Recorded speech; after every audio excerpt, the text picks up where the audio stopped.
ರಾತ್ರಿ 2 ಗಂಟೆವರೆಗೂ ಆನ್ಲೈನ್ ಇರೋರೆಲ್ಲ ಟೈಮ್ ಪಾಸ್ ಮಾಡ್ತಿರೋದಿಲ್ಲ. ಕೆಲವರು ಜೀವನದ ಜೊತೆ ಫೈಟ್ ಮಾಡ್ತಿರ್ತಾರೆ. ರಾತ್ರಿ ವಾಟ್ಸಪ್ ಓಪನ್ ಮಾಡ್ತಾರೆ, ಇನ್ಸ್ಟಾಗ್ರಾಮ್ ಓಪನ್ ಮಾಡ್ತಾರೆ, ಯೂಟ್ಯೂಬ್ ಶಾರ್ಟ್ಸ್, ವಾಲ್ಮೀರಾ ಸ್ಟೋರೀಸ್ ಓಪನ್ ಮಾಡ್ತಾರೆ. ಒಂದು ವಿಡಿಯೋ, ಇನ್ನೊಂದು ರೀಲ್, ಮತ್ತೊಂದು ಸ್ಕ್ರಾಲ್. ನಿದ್ದೆ ಬರ್ತಿಲ್ಲ. ಯಾಕೆ ಗೊತ್ತಾ? ಅವನ ಬ್ರೈನ್ಗೆ ರೆಸ್ಟ್ ಬೇಕಿಲ್ಲ, ಎಸ್ಕೇಪ್ ಆಗಬೇಕು. Office stress, money tension, future fear, family expectations ಎಲ್ಲವೂ ತಲೆ ಒಳಗೆ ನಾಯ್ಸ್ ಮಾಡ್ತಾ ಇರುತ್ತೆ. ಹಾಗಾಗಿ ಫೋನ್ ಸ್ಕ್ರೀನ್ ಆಫ್ ಮಾಡಿದ್ರೂ ಮೈಂಡ್ ಮಾತ್ರ ಇನ್ನೂ ಆನ್ಲೈನಲ್ಲೇ ಇರುತ್ತೆ.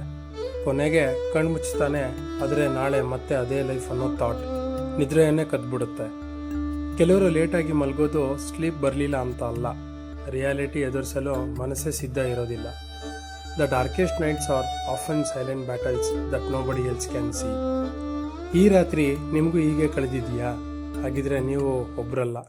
ಇಂತಹ ಮನಸ್ಸಿಗೆ ತಾಕುವ ನಿಜ ಜೀವನದ ಕಥೆಗಳಿಗಾಗಿ ಸಬ್ಸ್ಕ್ರೈಬ್ ಮಾಡಿ ವಾಲ್ಮೀರಾ ಸ್ಟೋರೀಸ್.